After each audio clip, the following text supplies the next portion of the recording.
unlimited drama series. The wrench slipped from my greasy fingers as Jennifer's voice cut through the garage air like a rusty blade.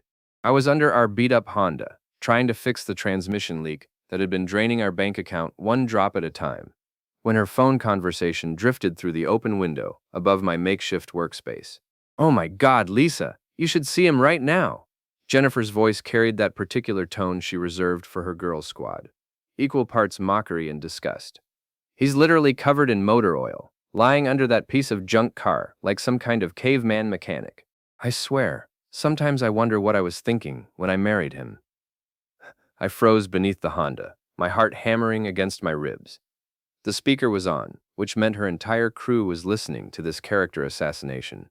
"Tommy thinks he's so handy," Jennifer continued, and I could practically hear her rolling her eyes. "But honestly, he couldn't fix a relationship if it came with an instruction manual. And don't even get me started on his performance in other areas, if you know what I mean." Cruel laughter erupted from the phone. Lisa, Amanda, and Rebecca, her holy trinity of enablers, cackling like hyenas over my apparent inadequacies. "Girl, you deserve so much better," Lisa's voice crackled through the speaker. That would be Lisa Chen. No, wait, Lisa Morrison now, the spa owner who'd reinvented herself after her divorce settlement. Someone with actual ambition, you know. Someone who can provide the lifestyle you deserve. Speaking of which, Jennifer's voice dropped to what she probably thought was a whisper. "Richard and I have been talking about that weekend getaway, the one I told you about. He's booking us the penthouse suite at that resort upstate. 5-star everything."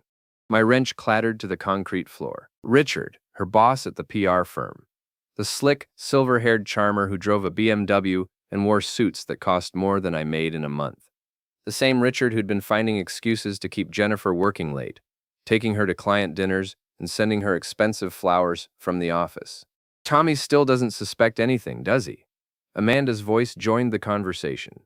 Amanda Walsh, the lawyer who'd helped Jennifer's sister through her messy divorce. Apparently she was now consulting on my wife's extracurricular activities. "Please," Jennifer scoffed. "He's too busy playing with his computers and pretending he's still some tough guy from his boxing days. The man hasn't thrown a real punch in 15 years, but he still acts like he's some kind of fighter. It's actually pathetic." More laughter, more casual cruelty, delivered with the efficiency of a surgical strike. "Besides," Jennifer continued, "I've been documenting everything. His drinking, his mood swings, his complete inability to provide for us properly. When the time comes to make this official, I'll have everything I need to take him for everything he's worth." Which, granted, isn't much, but still. I lay there in the growing darkness beneath the car, listening to my wife of 12 years dissect our marriage like a biology experiment. Every shared memory, every intimate moment, every vulnerability I'd ever shown her, all of it weaponized and served up for her friends' entertainment. "You're brilliant," Rebecca chimed in. Rebecca Torres, the influencer wannabe, who documented every meal, every outfit, every mundane moment of her life for her modest following of suburban housewives. Getting all that evidence while you're exploring your options with Richard. It's like having your cake and eating it too. "Exactly," Jennifer said. "And the best part? Tommy's so clueless, he actually thinks I'm going on a girls' trip this weekend. He even offered to pay for part of it. Can you imagine? Funding his own humiliation." The conversation continued for another 10 minutes, each word driving deeper into whatever was left of my respect for the woman I'd married. They discussed logistics, how Jennifer would sneak away, what lies she'd tell, how they'd cover for her if I got suspicious. It was a masterclass in deception, orchestrated by 4 women who'd apparently turned betrayal into a team sport. When Jennifer finally hung up, I remained under the car for another 20 minutes, staring at the oil-stained concrete and processing what I'd just heard. My hands weren't shaking. That surprised me. Instead, I felt something cold and calculating settling into my chest, like ice water flowing through my veins. I'd been underestimated before. Back in my boxing days, opponents would look at my average height and unassuming build and assume I'd be an easy target. They learned otherwise when they woke up on the canvas, wondering what truck had hit them. The secret wasn't size or strength, it was patience, observation, and the ability to wait for exactly the right moment to strike. Jennifer thought she was playing chess, while I was stuck playing checkers. She had no idea I'd been watching her moves for months, cataloging the late nights, the mysterious phone calls, the sudden interest in expensive lingerie that never made an appearance in our bedroom. I'd been gathering evidence of my own, not for some future legal battle, but because something deep in my gut had been screaming that the woman I'd married was slowly transforming into someone I didn't recognize. Now I knew why. I slid out from under the Honda and walked into our house, a modest two-story brownstone in the kind of neighborhood where people still knew their neighbors' names and borrowed cups of sugar. Jennifer was in the kitchen, preparing what looked like an elaborate dinner. She'd changed into one of her good dresses, the navy blue one that hugged her curves in all the right places. Her dark hair was styled, her makeup perfect. She looked beautiful, successful, and completely comfortable with the lies that had apparently become her second language. "Hey, honey," she said without looking up from the stove. "How's the car coming along?" "Making progress," I replied, washing the grease from my hands at the kitchen sink. "Should have it running smooth by tomorrow." "That's great." Her tone was bright, cheerful, and utterly fake. "Listen, I wanted to talk to you about this weekend. The girls and I are planning that spa retreat I mentioned. Lisa found this amazing place about 3 hours upstate. Very exclusive, very relaxing." I nodded, drying my hands on the dish towel. "Sounds expensive. Well, we all deserve to treat ourselves once in a while, don't we?" She turned to face me, and for a moment, I saw a flicker of something in her eyes. Guilt, maybe, or fear that I might actually put up some resistance to her plans. "Of course," I said. "You work hard. You should enjoy yourself." The relief on her face was almost comical. "Really? You don't mind?" "Jennifer, I want you to be happy. If spending a weekend with your friends makes you happy, then I'm all for it." She smiled then, the kind of radiant smile that had made me fall in love with her all those years ago. The same smile she was probably practicing for Richard's benefit. "You're the best husband ever," she said, standing on her tiptoes to kiss my cheek. "I don't deserve you." Finally, something we could agree on. That night, after Jennifer had gone to bed early, claiming she needed her beauty sleep for the spa weekend, I sat in my home office and opened my laptop. The room was small, cramped with computer equipment and boxing memorabilia from my amateur days. Jennifer called it my man cave, usually with the same tone she'd used to describe a toddler's playroom. But this cramped little space was where I'd built my second career after hanging up my boxing gloves. Information technology might not be as glamorous as throwing punches, but it had taught me valuable skills that Jennifer had apparently forgotten I possessed.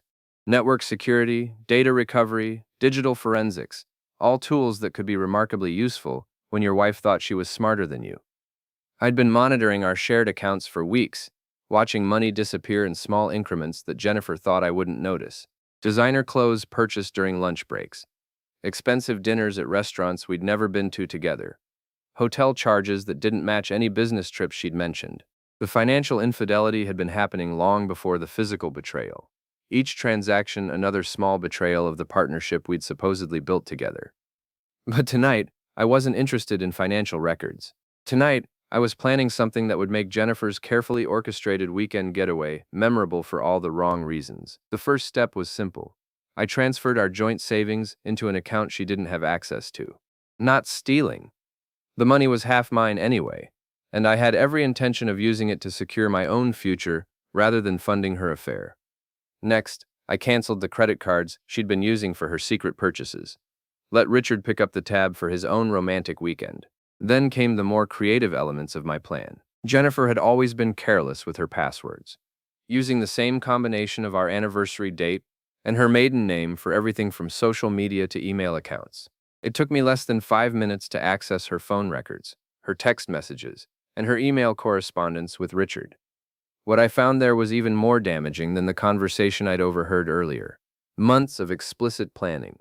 Detailed discussions of how they'd handle my inevitable discovery of their affair. Screenshots of text messages where Jennifer mocked everything from my appearance.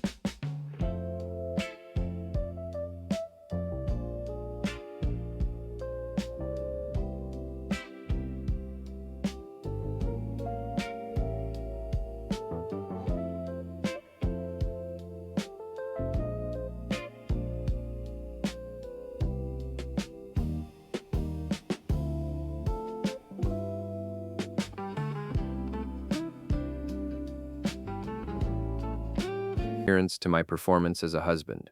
Plans to manipulate me into a divorce settlement that would leave me with nothing while she rode off into the sunset with her wealthy new boyfriend. But the most revealing discovery was a group chat between Jennifer and her three friends, titled Operation Upgrade. In it, they'd been strategizing for months about how Jennifer could transition from her current life to a more luxurious existence with Richard. Lisa had contributed legal advice about asset protection. Amanda had provided recommendations for private investigators who could dig up dirt on me if needed. Rebecca had been documenting Jennifer's suffering in our marriage, creating a social media narrative that painted her as a long-suffering wife, trapped with an inadequate husband. They'd been planning this for 6 months. 6 months of lies, manipulation, and careful orchestration, all designed to destroy me while making Jennifer look like the victim. Wow, printed everything. Every text message, every email, every social media post. The evidence filled a manila folder 2 inches thick. Then I made copies and stored them in 3 different locations, including a safety deposit box Jennifer didn't know about. By the time I finished, it was nearly 3 in the morning. Jennifer was sleeping peacefully upstairs, probably dreaming about her romantic weekend with Richard. She had no idea that her carefully constructed plan was about to collapse around her like a house of cards in a hurricane. I made myself a cup of coffee and sat back in my desk chair, staring at the evidence of my wife's betrayal spread across my computer screen. Most men in my situation would be devastated, broken by the revelation that their marriage was nothing more than an elaborate lie. But I wasn't most men. I was a fighter, and fighters don't stay down when they get hit. They get back up, they adapt, and they find a way to win. Jennifer wanted to play games? Fine. But she'd made one crucial mistake. She'd underestimated her opponent. In boxing, that kind of arrogance usually resulted in a quick trip to the canvas. In marriage, apparently, it resulted in something far more satisfying. I was going to enjoy watching her discover just how wrong she'd been about me. Friday morning arrived, with the kind of crisp autumn air that made everything seem sharper, more defined. I'd been awake since 5, moving through the house like a ghost, gathering the last of my important belongings and securing them in my storage unit across town. Jennifer slept through it all, exhausted from her late-night phone session with Richard, where they'd finalized their romantic weekend plans in whispered conversations she thought I couldn't hear. By the time she stumbled downstairs in her silk robe, I was sitting at the kitchen table with coffee and toast, looking like the same oblivious husband she'd been manipulating for months. "Morning, beautiful," I said, not looking up from my newspaper. "Ready for your spa weekend?" She stretched dramatically, putting on a show of reluctant exhaustion. "Oh, you know how these girls' trips are. I'm already tired just thinking about all the relaxation I'll have to endure." The performance was impressive, I had to admit. If I hadn't heard her real plans, I might have actually believed her reluctance was genuine. "What time are you leaving?" I asked. "Lisa's picking me up around noon. We're meeting Amanda and Rebecca at the spa for check-in at 3. She poured herself coffee and added the expensive vanilla creamer she'd started buying recently. Another small luxury that Richard had probably introduced her to. "I'll probably be back Sunday evening, depending on traffic." "Take your time," I said. "I've got plenty to keep me busy here." That much was true, though my weekend plans were considerably different from what Jennifer imagined. She disappeared upstairs to pack, and I could hear her moving around the bedroom, humming softly to herself. She was happy, excited about her romantic getaway. The guilt that might have bothered her conscience a few months ago had apparently been replaced by anticipation and greed. At 11:30, I heard Lisa's car pull into our driveway. Lisa Morrison, the spa owner who'd reinvented herself as Jennifer's chief enabler and strategic advisor. Through the window, I watched her step out of her white Mercedes, another post-divorce upgrade funded by her ex-husband's construction business. She was dressed in expensive athleisure wear, her blonde hair pulled back in a perfect ponytail that probably cost more to maintain than most people's car payments. Jennifer appeared at the top of the stairs with her weekend bag, a new leather piece I'd never seen before. Another gift from Richard, no doubt. "Tommy, Lisa's here," she called down. "I'll come say hello," I replied, following her to the front door. Lisa greeted me with the kind of bright, fake smile she'd perfected during her years as a real estate agent before her spa venture. "Tommy, how are you, sweetie?" "Can't complain," I said. "Thanks for organizing this weekend for Jennifer. She's been working so hard lately, she really needs the break." "Oh, we're going to take such good care of her," Lisa said, and I caught the brief glance she exchanged with Jennifer. Girls' weekends are so important for maintaining friendships, don't you think? "Absolutely," I agreed. Sometimes you need to get away from your regular routine to really appreciate what you have. Jennifer kissed my cheek goodbye, her lips lingering just long enough to maintain the illusion of marital affection. I'll call you tonight to let you know we arrived safely. Drive carefully, I said, waving as they backed out of the driveway. I stood in the doorway until their car disappeared around the corner, maintaining the role of the devoted husband seeing his wife off on her innocent girl's trip. Then I closed the door, walked back to my office, and began implementing the plan I'd been refining for the past 18 hours. The first phase was simple but effective. I called Jennifer's office and spoke to the weekend receptionist, explaining that my wife had left her work laptop at home and asking if someone could swing by to pick it up. The receptionist, a young woman named Katie, who'd always been friendly during office parties, was happy to help. Actually, I added, Jennifer mentioned she might have left some important files on her personal computer too. Would it be A couple spa. You took her to the place we go. It was a birthday gift. She's a friend. Friends don't get $500 couples massage. Watch more on Grammarly.com. possible for someone from IT to take a look? I'd hate for her to miss anything important while she's away. Katie assured me that someone would be by within the hour. Perfect. When the IT technician arrived, a skinny kid named Dave, who looked like he'd rather be playing video games than making house calls, I explained the situation. Jennifer had been working on a major client presentation before leaving for her spa weekend, and she was worried she might have saved some files in the wrong location. No problem, Dave said, setting up his equipment. I'll just run a quick scan and see what's what. What Dave found, of course, was exactly what I'd planted for him to discover. Jennifer's computer, which she'd carelessly left logged into all her personal accounts, contained a treasure trove of information that painted a very different picture of her weekend plans. Email confirmations for a luxury resort suite booked under Richard's name. Text message conversations discussing their affair in explicit detail. Photos she'd been sending to Richard that definitely weren't appropriate for a married woman. Mr. Patterson, Dave said, his face flushing red as he stared at the screen. I think you need to see this. I played my part perfectly. The shocked husband discovering his wife's betrayal through the innocent efforts of a work-related computer search. Dave, clearly uncomfortable with the situation, offered to delete the evidence and pretend he'd never seen it. No, I said, my voice carefully controlled. I need copies of everything. Can you help me with that? By 3 o'clock, I had official documentation of Jennifer's affair, complete with timestamps and digital signatures that would hold up in any legal proceeding. More importantly, I had everything I needed to begin the next phase of my plan. I called Amanda Walsh's law office. Amanda had been Jennifer's friend since college, and she'd been instrumental in planning this whole charade. But she was also a practicing attorney with a reputation to maintain, and I was betting that reputation was more important to her than her loyalty to Jennifer's scheme. Amanda, it's Tommy Patterson, I said when she answered her personal line. I need to schedule an appointment. It's about Jennifer. There was a pause. Tommy, is everything okay? I've discovered some things about my wife that I think you should know about. Things that might affect your professional relationship with her. Another pause, longer this time. What kind of things? The kind that could get you in trouble with the Bar Association, if you're providing legal advice to help her commit fraud. The silence stretched for nearly 30 seconds. When Amanda finally spoke, her voice was carefully neutral. I can see you Monday morning at 9. I'll be there, I said. And Amanda, you might want to think carefully about what Jennifer's really been asking you to help her with, because I don't think it's as innocent as she's made it seem. I hung up before she could respond, leaving her to spend the weekend wondering exactly how much I knew about her involvement in Jennifer's plans. Next, I called Rebecca Torres. Rebecca was the weakest link in Jennifer's support network, a social media addict who craved attention and validation more than she valued loyalty or discretion.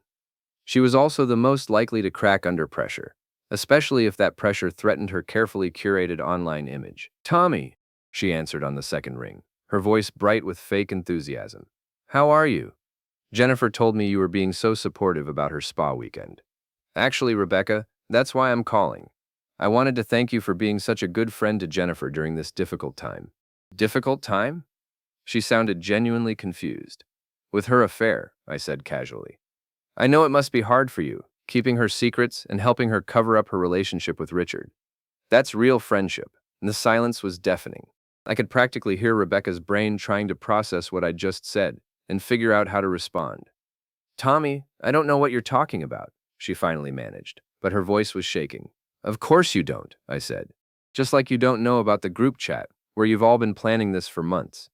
Or the photos Jennifer's been sending to Richard. Or the fake evidence you've been helping her create to make me look like a bad husband. I have to go, Rebecca stammered. Sure, I said. But Rebecca, you might want to think about what happens to your influencer career when people find out you've been helping a married woman cheat on her husband. Your followers probably wouldn't approve of that kind of content. I hung up, confident that Rebecca would be calling Jennifer within the hour, panicking about what I might know and what I might do with that information. The final call was the most important one. Richard Blackwood, Jennifer's boss and lover, was a man who'd built his career on image management and reputation protection. His PR firm handled crisis communications for major corporations, which meant he understood better than most how quickly a scandal could destroy everything he'd worked to build. I didn't call him directly. Instead, I called his office and left a message with his weekend answering service. This is Tommy Patterson, I said. Please tell Mr. Blackwood that I have some information about his current relationship with my wife that I think he'll find very interesting. I'll be at Murphy's Bar on 5th Street tonight at 8 o'clock if he'd like to discuss it in person. If he doesn't show up, I'll assume he's not interested in keeping this matter private. Murphy's was the kind of blue-collar neighborhood bar where I'd spent countless hours after boxing practice, back when I was young and stupid enough to think I could make a living with my fists. It was also the kind of place where a man like Richard Blackwood would stand out like a diamond in a coal mine.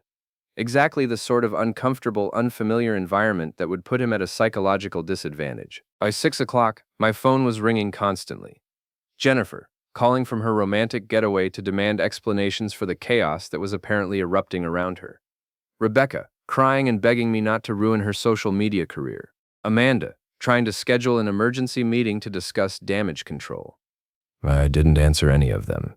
Instead, I took a long shower, put on my best jeans and the leather jacket I'd worn during my boxing days, and headed to Murphy's to wait for Richard.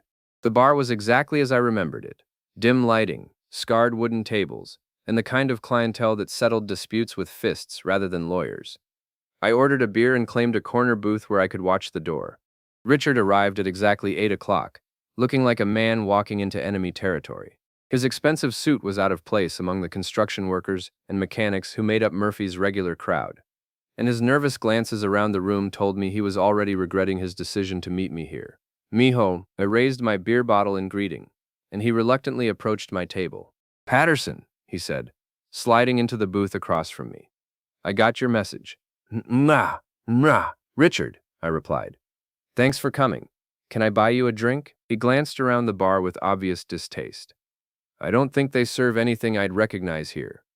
Probably not, I agreed. This isn't really your kind of place, is it? More blue-collar than you're used to. What do you want? He asked, cutting straight to the point.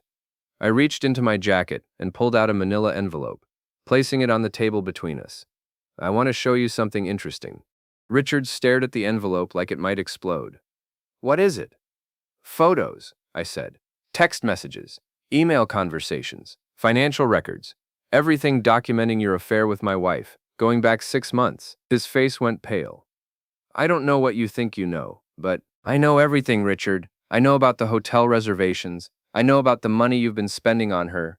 I know about the weekend you're supposed to be enjoying right now, while I sit at home like the clueless husband you both think I am. I opened the envelope and spread some of the evidence across the table. Photos of them together at restaurants I couldn't afford. Screenshots of text messages where Jennifer described in detail what she wanted to do to him. Financial records showing money transfers from his account to hers. Richard's hands were shaking as he looked through the evidence. What do you want? He asked again, his voice barely above a whisper. I want you to understand something, I said, leaning forward. You think you're smarter than me because you wear expensive suits and drive a fancy car and make more money in a month than I make in a year? You think Jennifer married beneath herself, and you're doing her a favor by offering her an upgrade? I paused to take a sip of my beer, letting the silence stretch between us. But here's what you don't understand, Richard. I've been watching you for months. I know about your gambling debts. I know about the client money you've been borrowing to fund your lifestyle. I know about the cocaine habit you think nobody's noticed. And I know about the other women you've been seeing behind Jennifer's back. The color drained completely from his face. You're bluffing. I reached into the envelope and pulled out another set of photos. Richard, with a redhead I didn't recognize, entering a hotel that wasn't the one where he was supposed to be spending the weekend with my wife. Am I? I asked. Richard stared at the photos, his breathing shallow and rapid. What do you want?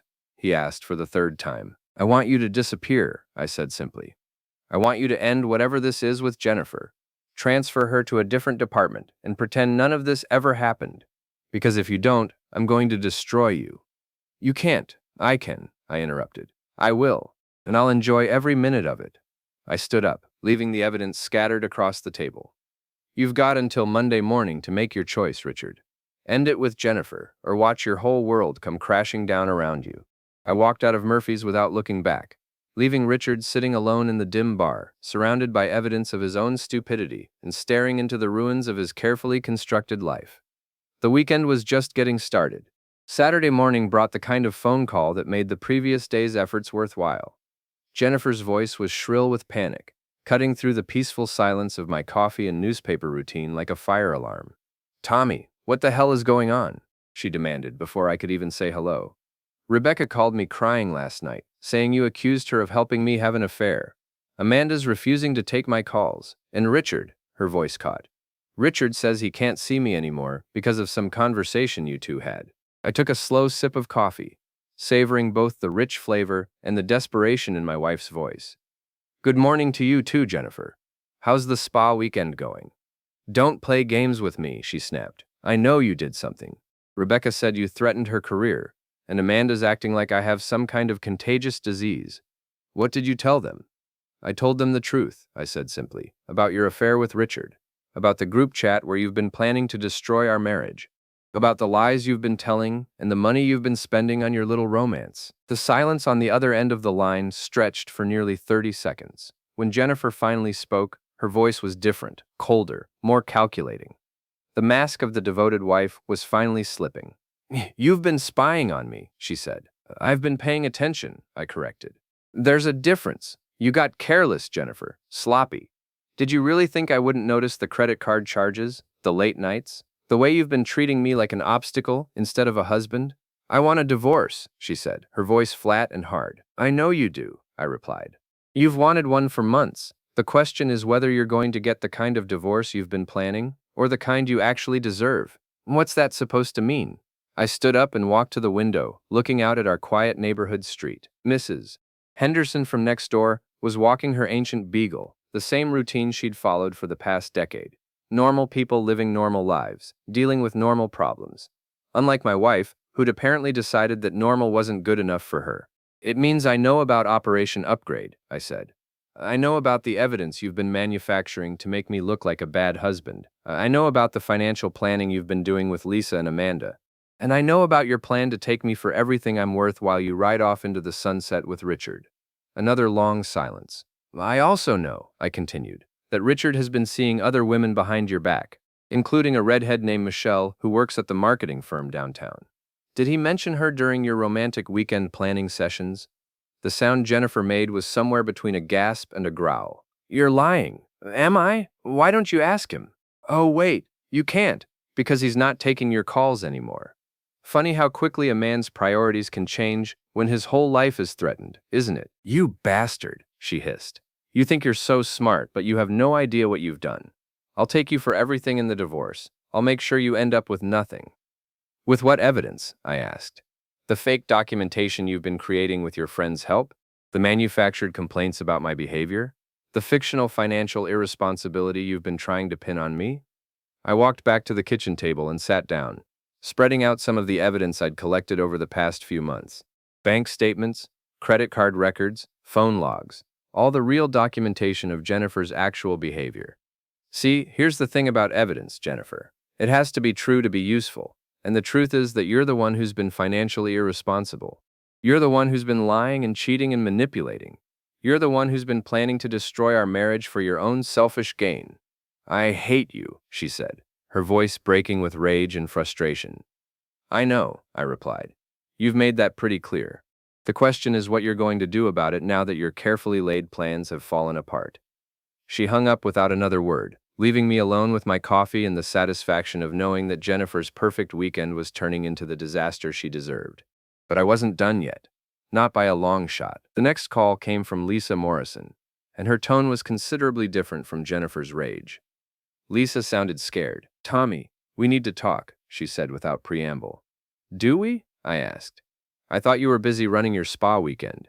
"Cut the crap," she snapped. "Jennifer told me what you said to her, about Operation Upgrade and the group chat and everything else. I don't know how you found out about our conversations, but we need to figure out how to handle this." "Handle what, Lisa? The fact that you've been helping my wife plan to destroy me? Or the fact that you've been stupid enough to leave a digital trail of evidence that could ruin your own reputation?" "I was just being a good friend." "You were being an accessory to fraud," I interrupted. "Jennifer's been manufacturing evidence to use against me in divorce proceedings, and you've been helping her do it. That's conspiracy, Lisa. That's a felony." The silence stretched long enough for me to wonder if she'd hung up. "What do you want?" she finally asked. "I want you to stop," I said. "I want you to tell Jennifer that you can't help her anymore, and I want you to stay out of my marriage. Do that, and I'll consider keeping your involvement in this mess private. And if I don't, then I'll make sure everyone in town knows exactly what kind of business you really run. How do you think your spa clients would feel if they knew you were using their gossip sessions to help destroy marriages? How do you think your investors would react if they found out their money was funding a conspiracy to commit fraud?" Lisa hung up without another word, but I knew she'd gotten the message. By